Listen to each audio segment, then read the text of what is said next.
Hi, this is Bartholomew Hoto. I am recording this broadcast alone because I will try to connect, BNMP's try to connect, but it says she's having a internet challenge at her end.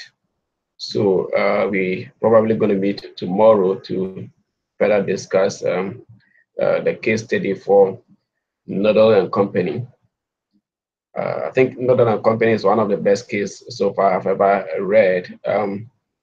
A couple of things that I've learned from this case compared to other cases that I've read.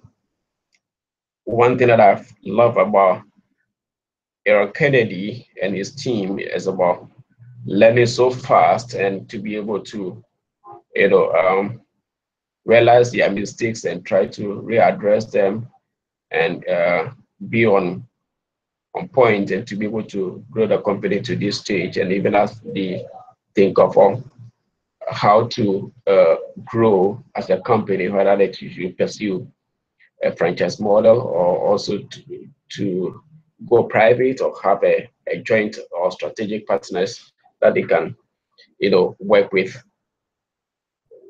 One thing that I'll say concerning the key questions that have been asked in this uh, case, one, I think Aaron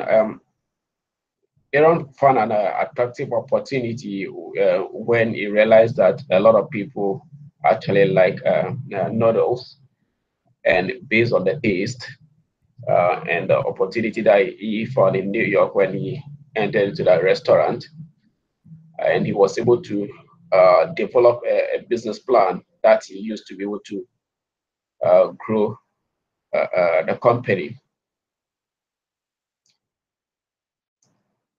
The opportunity that he actually found, he was able to build it around a successful company, restaurant chain, around customers, on employees, and capital. These are the three key things that has made the company very successful because he realized that if you serve the customers very well, give them an exceptional dining experience, they will love to come back.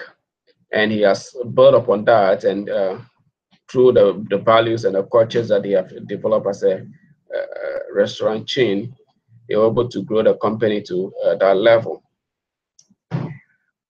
With regards to companies' early struggles, they suffered a lot of in terms of financing. They did make a lot of losses in a couple of first months that they started operating, and these were a big header for them because losing at that much is kind of very intimidating, whether to continue to pursue the business or not. Within most of these things actually stem out from not being able to have their reporting done or on time.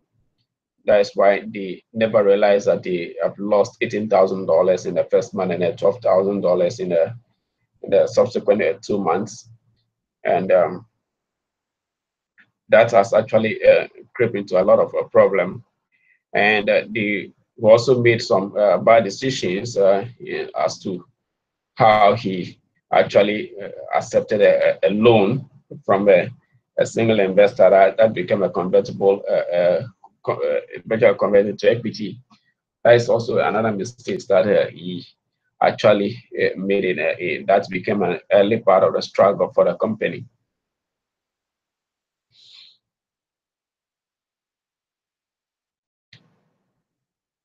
For me, what should a franchisee play in the company's growth? Yeah. So looking at the franchising, I think if Noodle and Company decided to go on a franchising, they may be able to, lessen some of the burden in terms of management, where they will offset some of these burdens onto the franchisee, and the needed capital is also one key thing that as the grow as a company, franchising will be able to play a big role in terms of being able to catch up with a competition that is knocking on their door, because a lot of big players and homegrown copycat restaurant chains are virtually entering into the market segment that they have identified, and they wanted to pursue that strategy, and that is going to affect his company in the long run. So if he actually use the franchise model, he will be able to actually catch up with the competition and be able to serve more customers whilst maintaining his culture and values intact.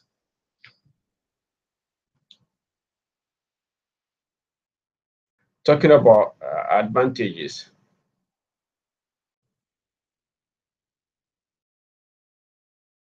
the advantages that I've seen concerning as a when they franchise, one is access to a better talent, because franchising is a great way to find a talented people to manage your locations and give them an incentive to work hard.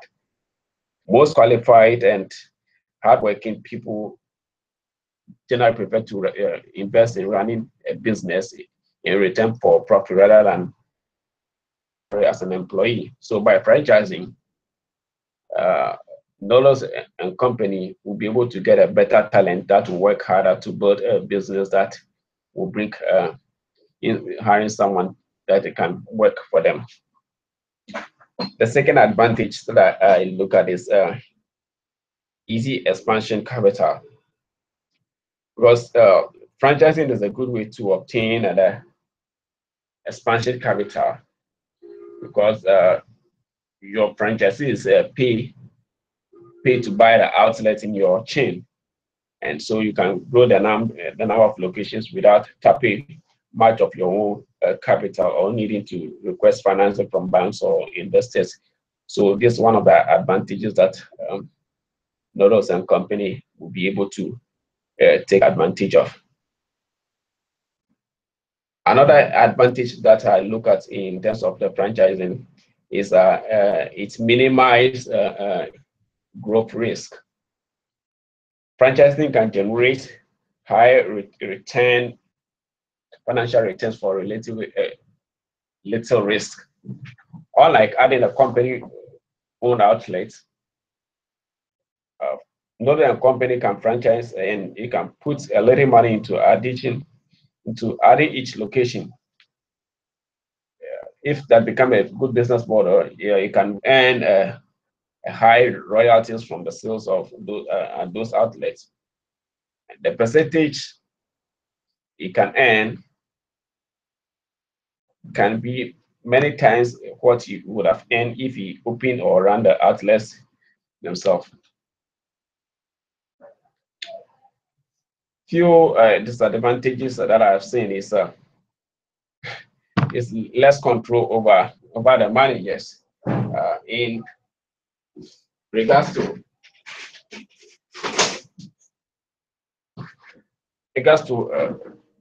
another company, we realized that they value their culture and the way they train their managers. And for being going into the franchise now, they may not be able to have that same control in terms of over the managers of these franchises, because they become an independent businesses, and there might be some kind of conflict issues in terms of the franchisee pursuing a different goals and agenda, and that may result in conflicts and maybe or sometimes even lead to a legal trouble. Another thing that I've seen is innovation challenges, because Noodle and Company actually started by innovating their way to be able to establish themselves as a whole brand that's giving a total dining experience to its customers. and franchising it becomes very difficult for for the franchisee to be able to come up with his own innovative idea that will be able to drive the growth in terms of sales and revenue, as Noodle and Company might probably projected. So innovation becomes very limited, and is something that might actually affect the long term of the company. Another thing that I've seen in terms of disadvantages, maybe it can be a weaker core community in terms of how the franchisee try to have an incentive to profit from each other effort to generate business returns. If franchisee try to get out of paying for the advertising direct to attract customers, figuring they will get customers anyway if other franchises buy the advertising space, this might be a bigger challenge for another company at this point, because it might require a whole lot of um, effort by the franchisee to be able to bring in additional customers if he didn't actually do more sales than advertising.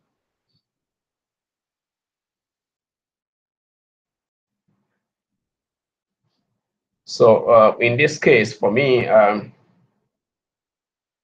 looking at this case, I totally agree that even though franchising offers them a lot of opportunity in terms of how they wanted to do the expansion, and because of the competitions that is knocking on their door, it will be important that Noodle and Company try to franchise the business, but at the same time they need to put in a whole lot of measures that will not devalue the brand at the other end when the franchisee and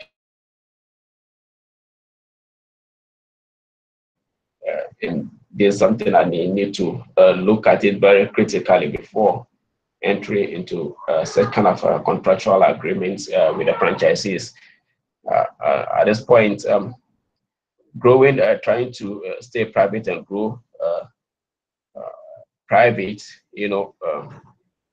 brings in a whole lot of huge risk, and that may also require of a lot of capital, which I don't think they will be able to have that money to be able to build a 241 new restaurants that they actually wanted to have by the year 2060. So this point, I think it is important that they do the franchising. Thank you.